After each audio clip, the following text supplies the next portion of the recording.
don't know about y'all, but I have seen nail art everywhere. It's on my Pinterest, it's on my YouTube, it's on my Instagram, and I'm following all the girlies, and all of their shit is fire. And I don't understand how somebody can work on a canvas this big. This is, you see how small this nail is? Now maybe extend it about that long. Most people's nails aren't all the way up here, but like Cynthia Erivo, and her shits are fire too.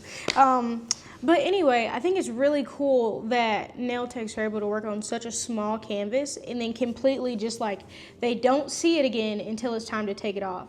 I have an emotional connection to my art. That's the thing that I'm like a hoarder about.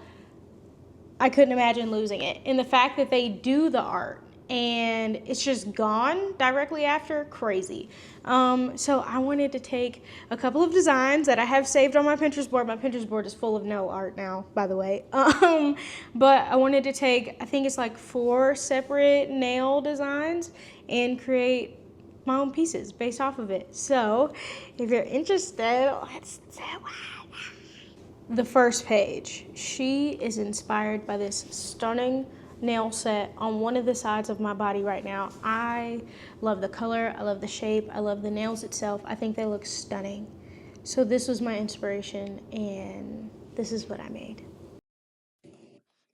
Initially, my goal was to paint my own nail set inspired by the inspiration. This changed pretty quickly after my attempt of the second nail on the bottom left somehow turned into whatever it's about to be. You'll see it in about 2 seconds. What is that? It was cute before. Before I added any brown, it didn't look bad.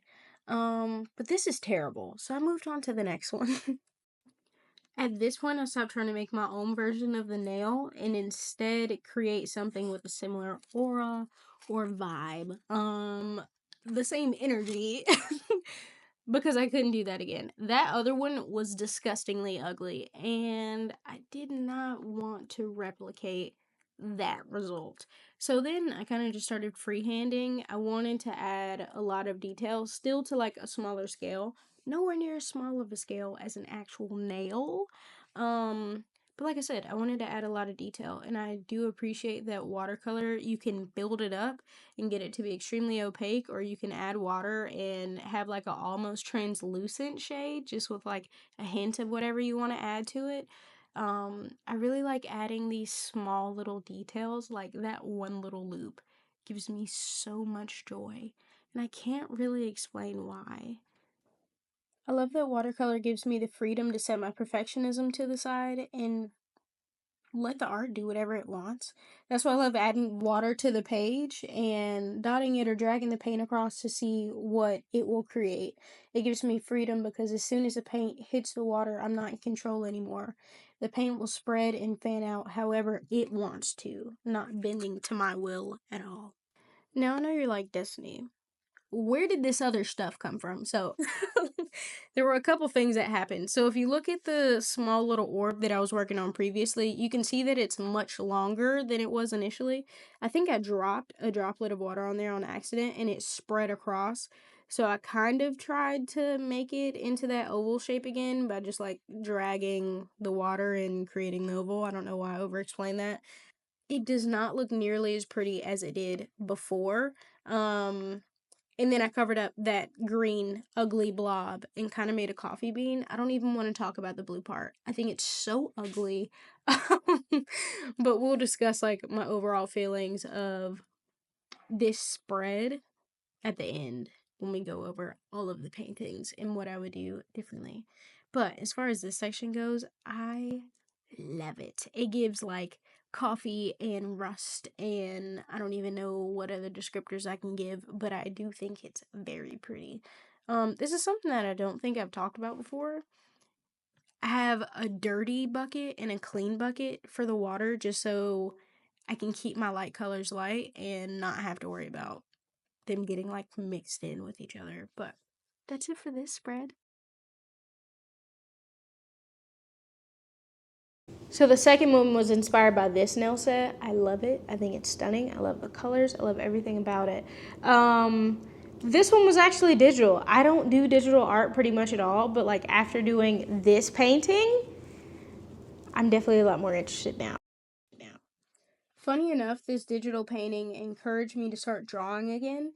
At this point, I hadn't drawn for at least 2 months, and since drawing / painting this, it's been a month and I'm still drawing. I don't know what the correlation is. I don't know like why this triggered it, but I'm very happy that it did. It also helped me take away a little bit of the frustration and intimidation that I have towards digital painting, drawing.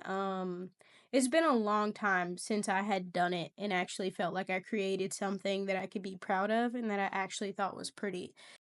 I've been reading a lot this year. I think I'm like 9 books in, and I would love to make this into a bookmark. I feel like that would be so cute. Now, with this final set, I made 2 separate paintings, and I love them both. I'm looking at them now because I'm filming this like after I've already painted everything.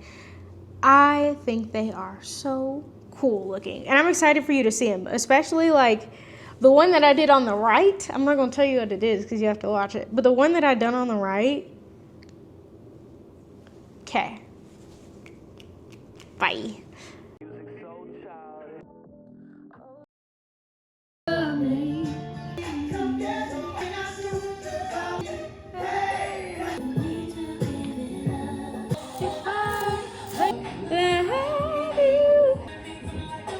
I like up and oh yeah, yeah. Me too. It's me and you that I never had. Something that you never see. Something that you never be. Girls we love.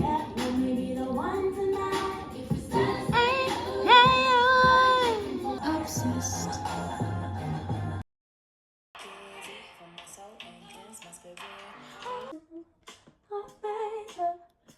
All night.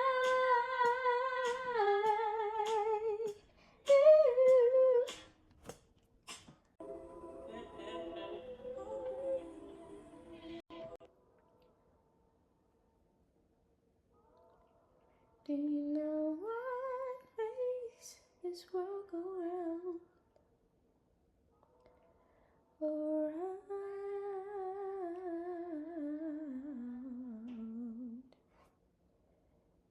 Do you know what makes this world go round?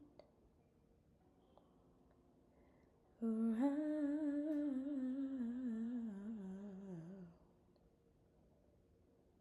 Make it through. Ooh, what it means to you. And everything you do don't affect just you. Whoa. I can't help but feel like I don't give a fuck. Might just take this shit and blow it up. It's no wonder I feel stuck. But this that you bang, what would you claim? We all come from the same. I haven't done a book update in a while, so I finished the Avatar series. I'm on the 3rd book of The Throne of Glass. It's over there on the bookshelf if you can see it. Is it Shadow or Midnight? Something like that. And now I'm reading The Hunger Games. I'm on the 1st book. I'm on chapter 16, page 208. Love it. Love it. I've never read it before. I've only seen the movies, so. Woo!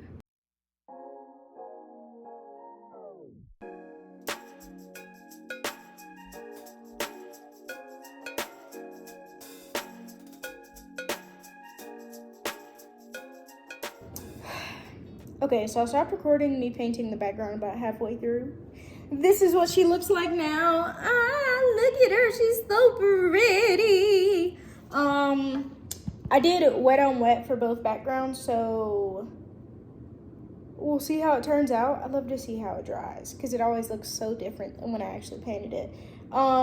There's massive clumps of sitting water directly next to the butterfly, so I'm gonna let it dry for probably like 30 to 45 minutes, and then I'll start on the butterfly so that the butterfly paint doesn't bleed into the background paint and then it become one. I want it to be completely separate. I would pick up the sketchbook to show you what I'm talking about, but I'm not gonna fuck it up.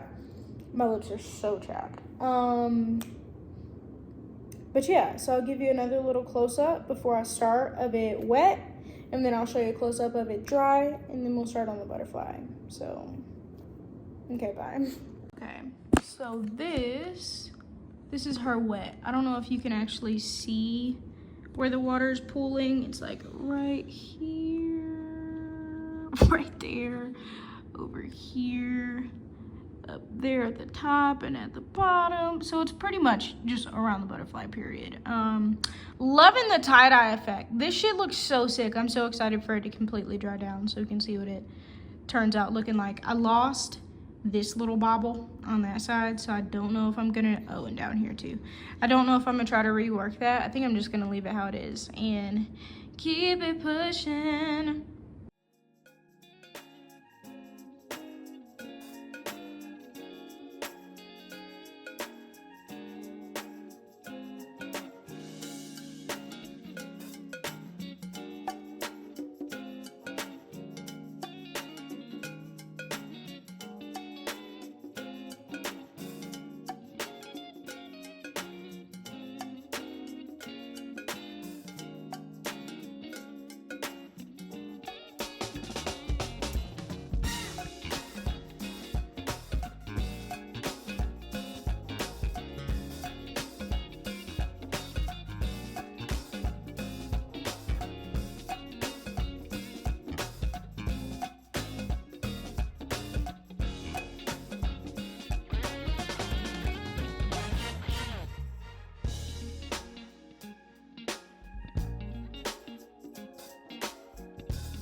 I really hope that you love all of my little creations as much as I did, but I figured since it's the end of the video, we can go over how I feel about them. So, as you saw, it was 3 physical pieces and then 1, well, if you consider this one whole piece, I would. So this piece and then these 2 and then 1 digital one. My iPad's dead, so I'm just gonna explain how I feel about the digital one. Look at it on my phone and then put the picture on one of these sides so you can see what I'm talking about. So here's number 1, love the nails. So initially the thought process was I was gonna do individual nails on here inspired by the first set of nails, and then I kind of got bored with that idea, to be honest, and whenever I start doing art and I don't have like a complete plan, it turns into this, which I don't mind. I think this is stunning and I like how it looks a lot. And these, honestly, everything on here was just me doing shit, but I do like how everything looks. I loved the way that this one looked as I was actually painting it. I'm kind of sad that this part right here bled over and I had to make it a lot wider because I liked this skinny oval shape. But the way that this looked while painting it, like when the water dropped in there, girl, stunning. Overall, my favorite of everything on here is this one, and this one was another one while painting it. I was like, this shit is gonna eat. Damn. And it does. I hate this. I think this is cool. Kind of looks like a cocoa bean. Honestly think this one and this one completely take away from this entire page, but I can't exactly get rid of it. I mean, I guess I could 1000% cut it off, but I don't wanna, because I feel like that's probably just gonna make it look even weirder, because like this is behind this page and like I genuinely can't cut this out without fucking up my dragonfly. So this is what we'll forever live with. I may end up coming in later on and using like some white acrylic paint to cover it up, but I just don't know if that is worth it, because this is an off-white color, so then I'd have to paint everything with acrylic paint, and I just don't know if I care that much. Boom. Moving on to the next one. I love this dragonfly. I really wish I would have been able to figure out how to do like the lines that are on dragonfly's wings. But as I started to do it, I felt like it was ruining it and taking away from it, so I didn't want to continue on with that process. That's why there's only like 2 lines on here total. But I do think it's really pretty. I definitely wanted the stem, I don't know what the fuck you call that, this part of its body to be a lot more red. And I wanted these to look, the purple parts to look jeweled, but I don't know if that's really what it's giving off. Overall, I like the dragonfly. I don't really care for the background. I feel like the background kind of takes away from the actual like insect. But what I could do is just take a picture of this, go and Procreate, and delete the background, and keep it pushing like that. Because I really do like this dragonfly. I think it's stunning. And then moving on to the butterfly. Girl, I love the background on this. I think it's the coolest version of tie-dye. This was really fun. Doing this background of the two was definitely the more fun of it. I used a lot of water and a lot of color. But same thing. I don't know if this is the best background for this butterfly. I feel like if I could figure out a way to duplicate this background and just leave it as itself and then take this butterfly off and put it somewhere else, stunning. I love everything about both of the insects individually and this background individually, but together I just feel like it kind of conflicts with each other. But overall, I do still like it. I really like this wing. I couldn't figure out, let me stand up so you can see. This wing, I could not figure out how to duplicate it on the other side because it looks like, kind of like stained glass windowy, and I really like that. And I tried to duplicate the same thing on this left-hand side, but I couldn't get it down because this was more of like a happy mistake than a purposeful thing. And I couldn't figure out how to make that happy mistake again. But that's how I feel about these. I really like them. I'm happy with it. I haven't done as much in the sketchbook as I thought I have. Like I have this page, which you've seen, this page, you've seen, this page, ass, hate this page. You've seen, you know? But let's move on to the other girl, which is my digital painting. Okay, so here she is over here. I'm looking at it on my phone, but I really like this painting. I love the background color. I love the flower. I don't think the background color takes away from the flower. I feel like it would look kind of stale and boring if it was just on a white background. Maybe a black background could be cool too. But I really don't want to mess with it. I've already duplicated it because the first one that I drew has like the little paint splotches that are at the top showing the colors that I used, as well as the nail art to the left. And then I went back in, duplicated it, and then basically just moved all of that like tan color up so that you could see it across the entire painting. But I mean, like, I love the color palette so much. So I actually started off with that bottom flower, and then duplicated that frame, moved it up, flipped it upside down, and then went in and kind of like refined it because like obviously it went from really small to a much larger flower, so like it didn't duplicate perfectly. But yeah, I like it a lot. I think it looks very pretty. I think it has a lot more dimension than most of the art that I have figured out how to do. So I'm happy with it. I love the little weird, like, leaf thorn things. If you can hear a child screaming outside, so sorry. The little weird thorn things that are hanging off, love those too. I do think I could have went in and added a little bit more detail to the stem. And I still have time to, but I'm not going to do it before I put this video out. So, and I know you can't really see it, but if you were able to zoom in to I think they're called sternums. That's not the right word. The thing that holds the pollen that's extended from the flower. I went in and put a whole bunch of like tiny yellow dots on it, which I mean, from afar you can't really tell. So it was kind of a lot of work for no reason, low key. But if you do zoom in, it looks pretty cool. Like it shows how much detail went into this. And I think I did all this in one day. So I am very proud of it. I think it's really pretty. I think it'll be a really cool like foam background. But yeah, that's it for her.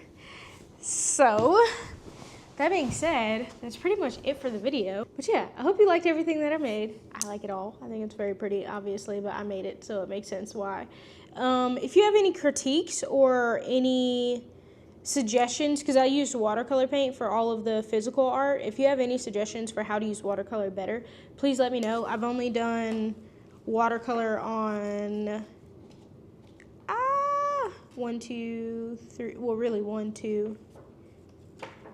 two pieces before doing these 3 paintings. So I'm still very new at it, and I'm always open to constructive criticism and tips, especially if you can help me figure out how to recreate the right wing of the butterfly that looks like stained glass. So yeah, also just a heads up, my posting schedule is just going to be a little bit more erratic. I don't know how many people are like actually pressed to watch my videos. If you are, I'm sorry. But for the next 2 months, it's probably going to be like 1 video every other week rather than every week. But yeah, I hope you enjoyed it. I'll see you in the next one. Bye. Didn't happen like that. It took me a minute to notice it. It was holding me back. It's time to move on to bigger things. Can't live in the past. Moving on to future me. I wonder who she will be. I can't help but think that there is something more to find, more to life than what I have right here, right now. Used to call it stable, now I call it stuck. Letting go, yeah, that's tough, but maybe it's all for the best.